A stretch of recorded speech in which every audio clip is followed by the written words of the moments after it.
Hello, good morning সবাইকে। কেমন আছো সবাই বন্ধুরা?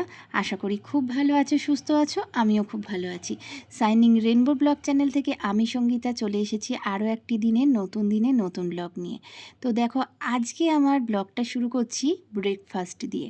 হ্যাঁ, ব্রেকফাস্টে কি করেছি দেখো, রুটি, পটল আলুর তরকারি, আর এদিকে আছে শসা। ছোট ছোট করে পটল কেটেছি, কালো জিরে ফোড়ন দিয়ে পটল আলুর তরকারি। আর আজকের আকাশটা দেখো বন্ধুরা, কত সুন্দর লাগছে। দুদিন টানা বৃষ্টি হয়েছে, আর বিশেষ করে সকালের দিক মুষলধারে বৃষ্টি হয় এই সময়টা, কিন্তু আজ ঝলমলে আকাশ, একদম হালকা হালকা রোদও উঠেছে। তো আমি কি করলাম, আমি আজকে সকালে মেয়েকে স্কুলে নিয়ে গেছি। তো মেয়ের আজকে ইংলিশ পরীক্ষা ছিল, পরীক্ষা দিয়ে নিয়ে চলে এসেছি, এসে কিন্তু এই টিফিনটা করলাম। তো টিফিন করে আজকে যেহেতু আমার হাজব্যান্ড বাড়ি আছে, তো সেই কারণে টিফিন করা হয়েছে।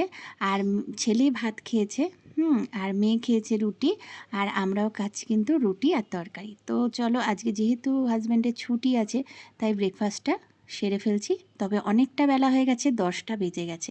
তো সেই কারণে আগে ব্রেকফাস্টটা সেরে নিচ্ছি, কেননা খিদে পেয়েছে সবারই। কারণ আমার মেয়ের তো স্কুল ছিল, বসেছিলাম আজকে ও স্কুলে, পরীক্ষা হয়ে গেছে, তারপরে নিয়ে বাড়ি এসেছি। তো এই যে দেখো, ডিম আর আলু সিদ্ধ করে রেখেছি। আলুটা কিন্তু সিদ্ধ।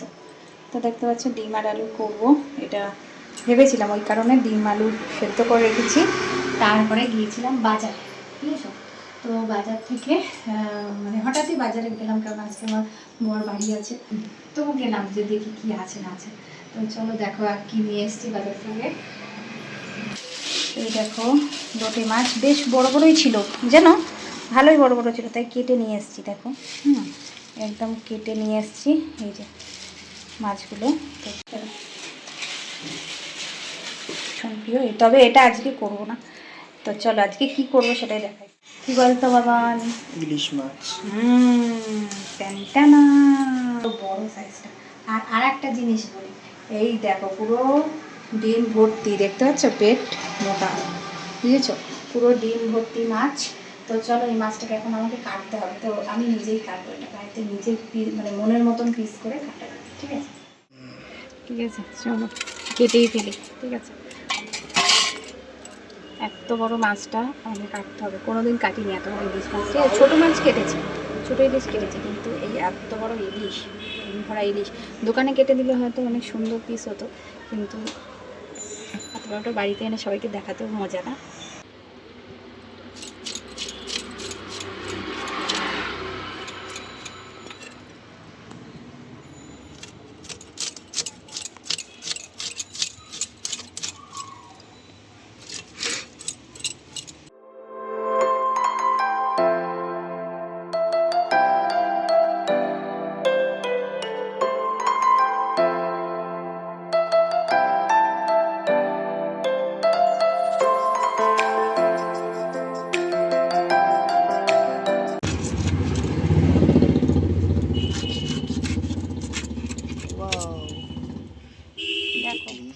পুরো ডিম ভর্তি, দেখেছো? এই দেখো পুরো ডিম ভর্তি, দেখেই মনে হচ্ছে খেতে খুব টেস্ট হবে।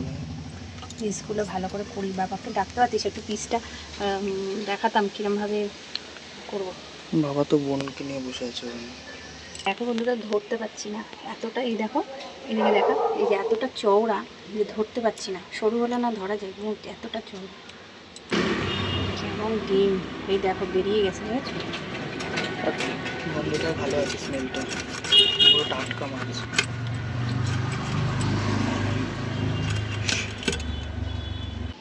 ইলিশ মাছের মাথা কাটতে হিমশিম খেয়ে যাচ্ছি বন্ধুরা, দেখো কি অবস্থা। তো চলো দেখো, এই যে একটা বাটি দেবে, ডিমগুলো অনেকটা মানে ইয়ে হয়ে গেছে, নাহলে সব ধুয়ে যাবে।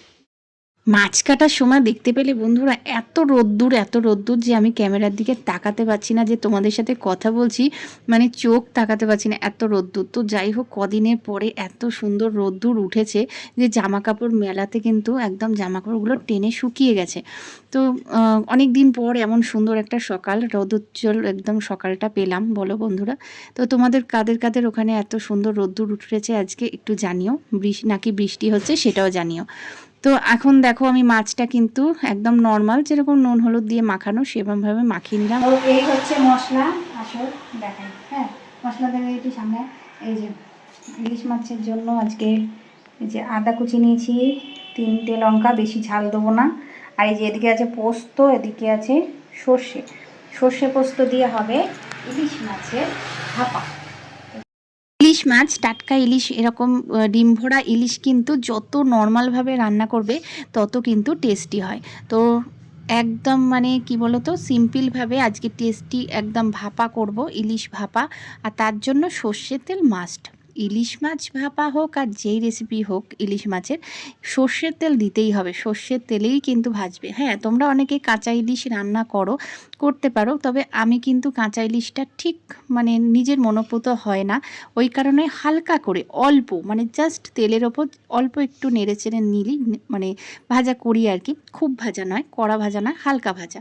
আর এদিকে দেখো সর্ষে আর পোস্ত, কাঁচা লঙ্কা, আদা যে পেস্টটা বানিয়েছিলাম সেটাই কিন্তু তেলের ওপর দিয়ে দিলাম। আর নুন দেব, আর অল্প পরিমাণ, একদম অল্প পরিমাণে হলুদ দিলাম। দিয়ে কিন্তু এবার মাছগুলো একটু ফুটে যখন উঠবে ঝোলটা তখন দিয়ে দেবো। আর এদিকে তো দেখো কাটা ডিম সব কিন্তু ভেজে রেখেছি। আর এদিকে একটা ডিম রেখেছি, সিদ্ধ ডিম, এটা মেয়ে খাবে, কেননা ও আবার ইলিশ মাছ খায় না। আর এটা আছে কালকের ডালটা, মুসুরির ডাল করেছিলাম, আর সকালের তরকারিটা। এইটা তোমাদের দেখিয়ে নিলাম কি কি মানে আজকের মেনু আর কি। তো চলো, সব থেকে আজকের ফেমাস মেনু হচ্ছে কিন্তু আমাদের ইলিশ ভাপা। আর আমার রেডি হয়ে গেছে ইলিশ ভাপাটা। আর দিয়ে দিলাম কাঁচা লঙ্কা চেরা। হ্যাঁ, 3টে কাঁচা লঙ্কা বেটে দিয়েছিলাম, আর খানিকটা মানে 4-5টা মতো কাঁচা লঙ্কা ওপরে দিলাম। আর আমার রেডি হয়ে গেল ইলিশ ভাপা। কেমন লাগছে বলো? হ্যাঁ, আজকে কিন্তু আমাদের এটা স্পেশাল মেনু। তো চলো দুপুরে জমিয়ে খাওয়া দাওয়া করব। তো তার আগে স্নান টান করে সেরে নিলাম পুজোটা।